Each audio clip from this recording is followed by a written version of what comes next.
ನನ್ನ ಹೆಸರು ಕೆಂಗಣಮ್ಮ ಅಂತ. ಇವ್ರು ನಮ್ಮ ತಾಯಿ. ಇವ್ರು ನಮ್ಮ ತಂದೆ ಹೆಸರು ದಾಸೇಗೌಡ ಅಂತ.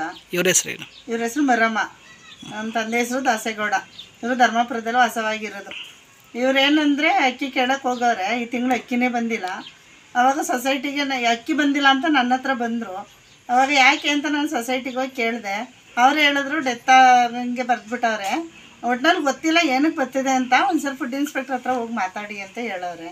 ಅವಾಗ ಹೋಗ್ಬಿಟ್ಟು ಕೇಳಿದೆ ಸೊಸೈಟಿಲಿ.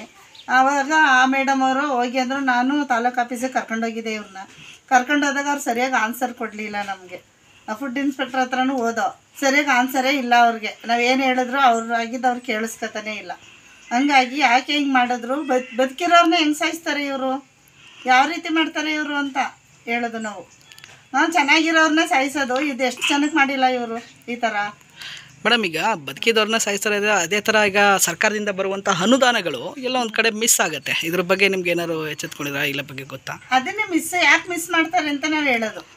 ಇವ್ರಿಗೆ ಈಗ ಗೊತ್ತಾಗಲ್ಲ ಇವ್ರಿಗೆಲ್ಲ. ಅದರಲ್ಲೂ ಬೇರೆಯವರಾದರೆ ಹೆಂಗಾದರೂ ತಿರುಗ್ತಾರೆ. ಈಗ ವಯಸ್ಸಾದವರು ತಾಲೂಕು ಆಫೀಸ್ಗೆ ಹೋಗಿ ಅಂತ ನೇರ ಹೇಳ್ಬಿಡ್ತಾರೆ. ಎಲ್ಲೋಯ್ತಾರೆ ಇವರು? ಯಾರಾದರೂ ಜೊತೆಲಿ ಹೋಗ್ಬೇಕು. ಈಗ ಸದ್ಯ ಗೊತ್ತು ನಿಮಗೆ ಯಾರು ಕರ್ಕೊಂಡೋಗ್ತಾರೆ. ಎಲ್ಲ ಏನೇನೋ ಕೆಲಸ ಮಾಡ್ತಾ ಇರ್ತೀವಿ ನಾವುಗಳು. ಹಂಗಾಗಿ ನಾವು ತಾಲೂಕು ಪಂಚಾಯತಿಗೆ ಹೋಗತ್ತಾಗಿ ಕರ್ಕೊಂಡು ಹೋಗೋಕ್ಕೆ ಆಗಲ್ಲ ಅಂದ್ಬಿಡ್ತೀವಪ್ಪ.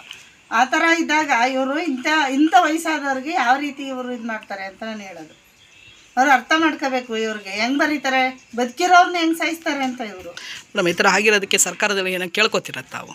ಸರ್ಕಾರಕ್ಕೆ ಅವ್ರಿಗೆ ಕಠಿಣ ಕ್ರಮ ಮಾಡಬೇಕು. ಅವ್ರಿಗೆ ಈ ಫುಡ್ ಇನ್ಸ್ಪೆಕ್ಟರ್ ಆಗಲಿ ಯಾರಿಗಾಗಲಿ ಈಗ ಬದುಕಿರೋರನ್ನ ಸಾಯಿಸ್ತಾರೆ ಅಂದರೆ ಅವ್ರಿಗೇನಾದರೂ ಕಠಿಣ ಕ್ರಮ ಜರುಗಿಸ್ಲೇಬೇಕು ಅಂತ ನಾವು ಕೇಳ್ಕೊತೀವಿ.